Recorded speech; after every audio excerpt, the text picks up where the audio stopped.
দেখছেন সংবাদ সারাদিন, জহিতা রয়েছে আপনাদের সঙ্গে। আরজি করের প্রাক্তন অধ্যক্ষ সন্দীপ ঘোষকে ম্যারাথন জিজ্ঞাসাবাদ সিবিআইয়ের, এবং শুক্রবার দুপুরে হঠাৎই রাস্তা থেকে তাকে গাড়ি থামিয়ে পাকড়াও করে সিবিআই। তড়িঘড়ি নিয়ে যাওয়া হয় সিজিওতে এবং সেখানেই চলছে ঘন্টার পর ঘন্টা ম্যারাথন জিজ্ঞাসাবাদ। সন্দীপ ঘোষকে ম্যারাথন জিজ্ঞাসাবাদ সিবিআইয়ের। এ বিষয়ে আরো বিস্তারিতভাবে জানবো। টেলিফোন লাইনে রয়েছে প্রতিনিধি রিয়া মাঝি। রিয়ার সঙ্গে আবারও যোগাযোগ করার চেষ্টা করব। যেমনটা আপনাদের জানাচ্ছিলাম, আরজি করের প্রাক্তন অধ্যক্ষ সন্দীপ ঘোষ, তাকে এবার ম্যারাথন জিজ্ঞাসাবাদ করছে সিবিআই। আজ দুপুরে হঠাৎই তাকে বাইরে থেকে রাস্তা থেকে তাকে পাকড়াও করে সিবিআই এবং তারপর থেকে তাকে ম্যারাথন জিজ্ঞাসাবাদ করছেন সিবিআই আধিকারিকরা। রিয়ার সঙ্গে কথা বলবো। রিয়া, কি জানা যাচ্ছে এখনো পর্যন্ত, কি আপডেট পাচ্ছ?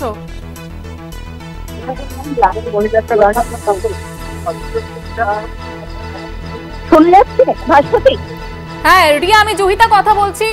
কি আপডেট রয়েছে এখনো পর্যন্ত তোমার কাছে? জুহিতা, তোমাকে জানিয়ে রাখবো যে ইতিমধ্যেই সন্দীপ ঘোষ তাকে কিন্তু তলব করা হয়েছিল একাধিকবার, সেটা আমরা জানি।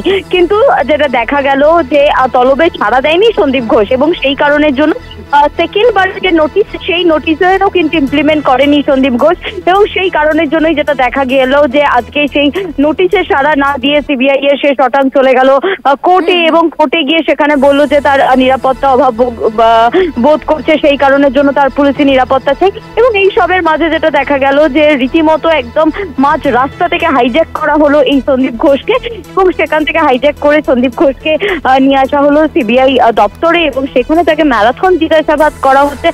5 ঘন্টা অতিক্রান্ত এখনো তাকে জিজ্ঞাসাবাদ করা হচ্ছে।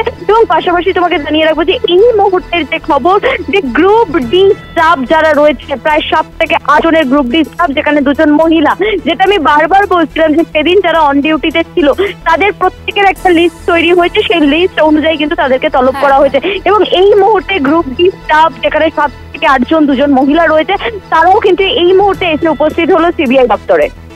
বেশ, ধন্যবাদ জানাবো রিয়া। আপনাদের সঙ্গে ছিলেন আমাদের প্রতিনিধি রিয়া মাঝি। যেমনটা আপনাদের জানাচ্ছিলাম, আরজি করের প্রাক্তন অধ্যক্ষ সন্দীপ ঘোষকে ম্যারাথন জিজ্ঞাসাবাদ সিবিআইয়ের। শুক্রবার দুপুরে হঠাৎই রাস্তা থেকে গাড়ি থামিয়ে সন্দীপ ঘোষকে পাকড়াও করে সিবিআই। তড়িঘড়ি নিয়ে যাওয়া হয় সিজিও কমপ্লেক্সে এবং সেখানে এখনো পর্যন্ত চলছে জিজ্ঞাসাবাদ।